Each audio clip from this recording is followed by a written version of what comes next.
Mr. Chairman. We now have not only a quorum, but all members of the committee are present. I move that the committee favorably report the nomination of the Honorable Robert F. Kennedy, Jr. of California to be Secretary of Health and Human Services. Is there a second? Second. There is a second. The clerk will call the roll. Mr. Grassley. Aye. Mr. Grassley, aye. Mr. Cornyn. Aye. Mr. Warnock. No. Mr. Warnock, no. Mr. Welch. No. Mr. Welch, no. Mr. Chairman. Aye. Chairman votes aye. Mr. Chairman, the final tally is 14 ayes, 13 nays. Donald Trump said that he was going to allow Mr. Robert Kennedy to, quote, go wild on health. Go wild.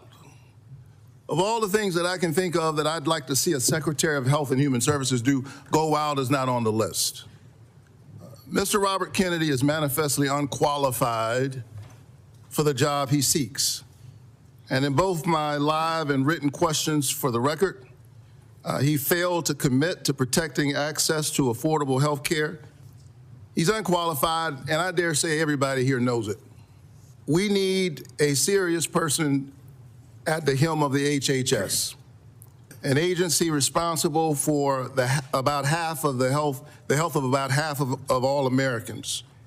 Mr. Kennedy appears more obsessed in chasing conspiracy theories than chasing solutions to lower health care costs for working families in Georgia and to make sure that we are protected. The last thing we need is a dilettante dabbling in conspiracy theories. I hope he goes wild, and instead of having the discussions that we have had for the 10 years that I've been in the Senate of making Medicaid work and making people on Medicaid healthier, I hope he goes wild and figures out how to do it, because the status quo has not achieved much in the way of gain. Do senators want their legacy to include disregarding basic health science and instead elevate conspiracy theorists?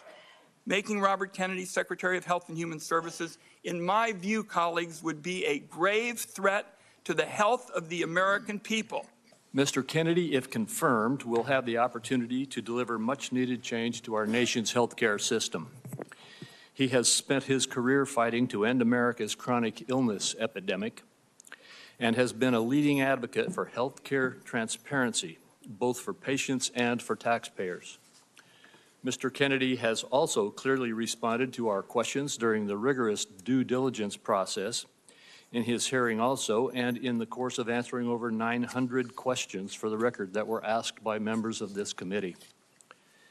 In response to members of the committee, Mr. Kennedy has even amended his ethics agreement, going beyond what is required by the Government Office of Ethics. Mr. Kennedy has proven his commitment to the role of Secretary of the HHS, and I will vote in favor of his nomination. I strongly encourage my colleagues on both sides of the aisle to do the same. You have a history of trying to take vaccines away from people. In May of 2021, you petitioned the Food and Drug Administration to not only block Americans from having access to the COVID vaccine, but to prevent any future access to the life-saving vaccine. Are you denying that? Your name is on the petition. We brought that petition after CDC recommended the COVID vaccine without any scientific basis for 6-year-old children.